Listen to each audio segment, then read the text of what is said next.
নমস্কাৰ বন্ধু বান্ধৱীসকল, আজিৰ এই ভিডিঅ'টোত আপোনালোকক দেখাম আমি সকলোৱে ভেটেনাৰী ডিপাৰ্টমেণ্টৰ সকলোৱে ক'ত পিকনিক খাবলৈ গৈছিলোঁ, কেনেকৈ গৈছিলোঁ, সম্পূৰ্ণ তথ্য দিম। আপোনালোকে ভিডিঅ'টো চাওক।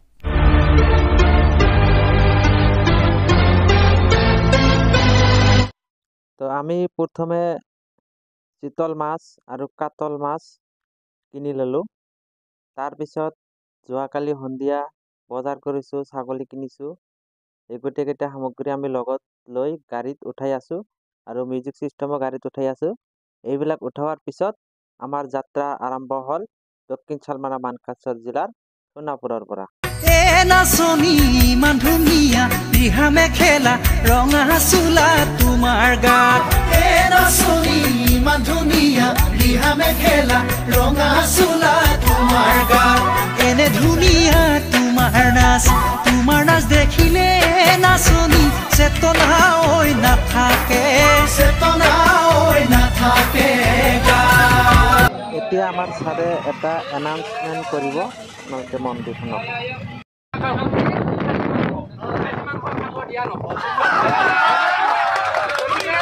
যোনে নানাচে তেওঁক আমি ব্ৰইলাৰ কণী আৰু ভাত তেনেকৈ যিবিলাকে মানে আমাৰ আকৰ্ষণীয় বস্তু যিটো খাচী মাংস যোনে খাম বুলি মনত পুহি ৰাখিছে, গতিকে সেইটো খাব লাগিলে ডান্স কৰিব লাগে। ছাৰে এনাউন্সমেণ্ট কৰি দিলে যে খাহীৰ মাংস খাবলৈ হ'লে আমাক ডান্স কৰিব লাগিব, আৰু যদি ডান্স নকৰোঁ তেনেহ'লে ব্ৰইলাৰৰ কণী আৰু ভাতহে পাব, কাৰণ খাহীৰ মাংস খাবলৈ হ'লে ডেন্সটো বাধ্যতামূলক। ছাৰে আৰু এটা এনাউন্স কৰি আছে, শুনক। আৰু ভোক লাগিছেনে ৰাইজ? এতিয়া ভোক লাগিছেনে? ব্ৰেকফাষ্ট এতিয়া ষ্টাৰ্ট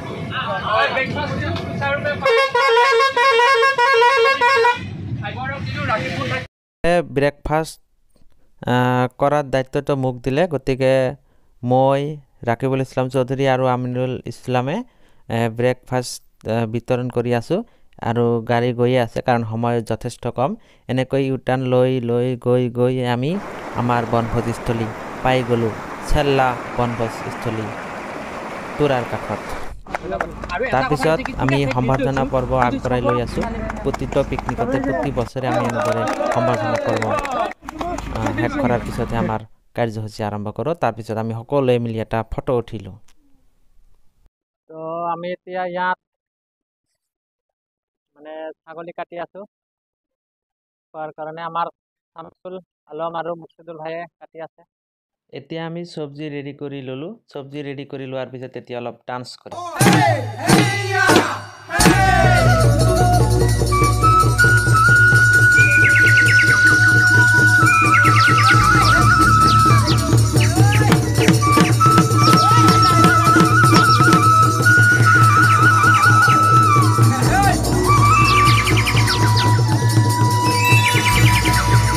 এচাইনো চায়ামনি নেলাগে মৰমি, নেখাওঁ মই নেলাগে ঐ ভূত,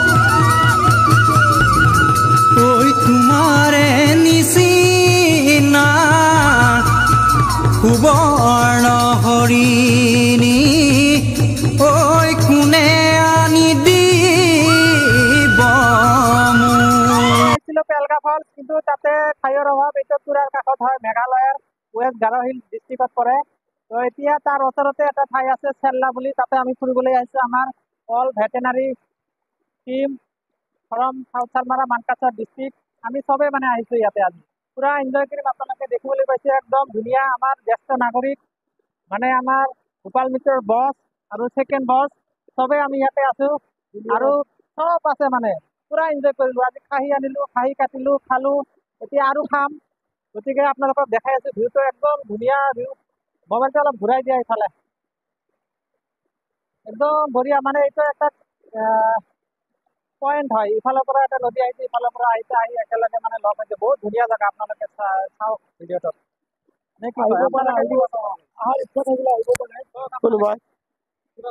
এইটো জেগাত কোনোবাই যদি আহিব বিচাৰে আহিব পাৰে।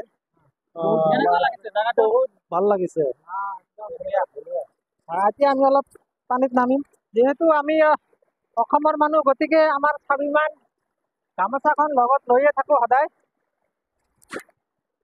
আমাৰ মান অভিমান। এতিয়া গামোচাটো মানে পানীৰ কাষত শিলৰ ওপৰত থৈ ফটো উঠাৰ কাৰণে প'জ দি আছোঁ। ফটো উঠাৰ পিছত অলপ বিহু ডেন্স কৰিবলৈ চেষ্টা কৰি আছোঁ। তাৰপিছত আমি মানে ময়ে নামিলোঁ, বাকীবিলাকে নামা নাই বৰ্তমান। তাৰপিছত পানীবিলাক মানে বহুত ঠাণ্ডা। মই কিন্তু চেণ্ডেল পিন্ধিহে নামিছোঁ এই ঠাইখনত। আমাৰ ডক্টৰ চান চৰাং ছাৰৰ চেণ্ডেল লৈ মানে পানীত নামিছোঁ, কাৰণ মই জোতা পিন্ধি গৈছিলোঁ, তাৰ কাৰণে চেণ্ডেল লৈ যোৱা নাই। বহুত ঠাণ্ডা পানী আৰু শিলবোৰ বহুত পিছল, গতিকে খুব সাৱধানেৰে খোজ পেলাব লাগে। আৰু এই ঠাইখনত গ'লে ইমানেই ভাল লাগে, মানে তুৰাৰ কাষত চেল্লা পিকনিক স্পট বুলি, মানে পেলগা ফলছ আছে, পেলগা ফলছৰ পৰা 5 মিনিটমান খোজকাঢ়ি গ'লে সেই ঠাইখন পোৱা যায়। মানে বহুত ভাল লাগে। ইয়াৰ অলপ আগতে পেলগা ফলছ, আমি তাতে পিকনিক খাব গৈছিলোঁ, কিন্তু তাতে জেগাটো ইমান পিকনিকৰ স্পটটো ভাল নহয়, গতিকে ইয়াত আহিলোঁ। আপোনালোকে আহিলে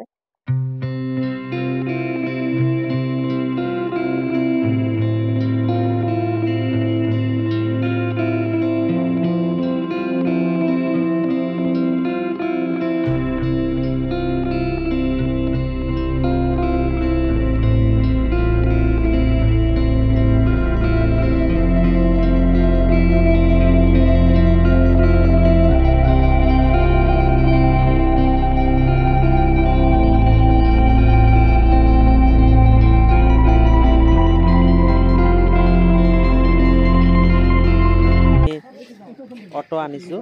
অটোৰে বস্তুসমূহ আমি পাহাৰৰ ওপৰত লৈ যাম, কাৰণ সেইখিনি ঠাইত আমাৰ বাছ নাহে। আৰু আমি গোটেইকেইটা গান গাই গাই ওপৰত দিবা মন ভাঙিলে মৰমি পেলাই দিব জানো পাৰিবা, পিছে মন ভাঙিলে বুলি মোৰে মৰমি পেলাই দিব জানো পাৰিবা। এতিয়া আমি ওপৰত উঠি গাড়ীৰ সন্মুখত এটা ফটো উঠিলোঁ, উঠি আমাৰ অভতনী যাত্ৰা আৰম্ভ কৰিলোঁ। এতিয়া আমি নাচি বাগি